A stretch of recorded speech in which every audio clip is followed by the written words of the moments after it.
Hey everyone, welcome back to TechTutorials. As promised, today I am going to have a look at Nintendo's Pro Controller, made for the Nintendo Switch.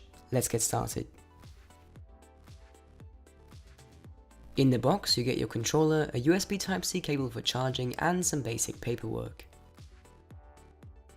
The overall design of the Pro Controller is fairly simplistic. It comes with a see-through shell and, more importantly, a grippy material for the handles.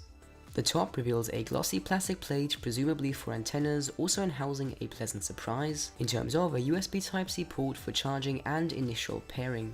On either side of it are the pairing button and an LED charge indicator.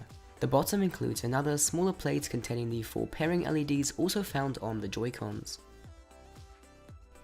The most important bit of a controller isn't what it looks like though, but much more what it feels like when you are playing with it. And this is where the Pro Controller actually makes a big difference.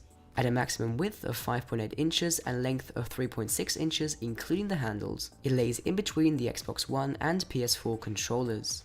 Its weight is also standard, if slightly on the hefty side, at 8.7 ounces. The layout of the controls resembles that of the Xbox One controller quite a bit. It feels natural and well spaced, making longer gaming sessions more pleasant. The controls are the same functionally as both Joy-Cons combined, but offer a much more comfortable experience.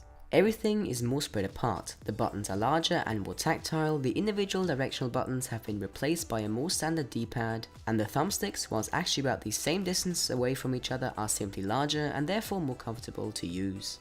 My only complaint as far as the actual controls go would be the still rather small navigational buttons, meaning plus, minus, home and screenshots. They are still a little too small and shallow, then again you're not going to be using them that much, so it might not be a big deal. An added bonus to the positive experience with the controller is its battery life. On normal use, you can actually reach the 40 hours Nintendo claimed it would pack. As mentioned before, the Pro Controller comes with a USB Type-C port for charging and the initial pair with a new device. This is nice as it does not only promise fast, solid charging times, but also some good future-proofing when USB Type-C becomes more of a standard. However, you might have already noticed that the charging port is the only one to be seen. Maybe it was out of #carriage that Nintendo didn't include a 3.5mm headphone port onto the controller. This is more or less of a big deal depending on how you are using the Switch. I use a normal pair of headphones with my PS4 all the time, so having that on the Switch in TV mode would have been nice. Especially since to date there is no way of connecting wireless headphones directly to the console. For the wireless connection to the Switch, the controller uses Bluetooth 4.1. This is a stable method of connection and I have never had any issues with it disconnecting or getting out of range easily. All of this sounds so good, but there is always one more factor that decides whether or not you should buy a product: the price.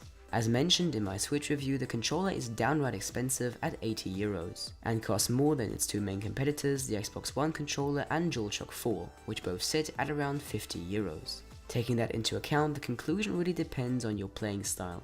Personally, I enjoyed my experience with the Pro Controller and I think it's actually worth it, but if you're more of a casual player, you really have to decide if you want to spend that extra money. If you do though, I can definitely give the recommendation, as the controller itself is indeed a nice and complete package.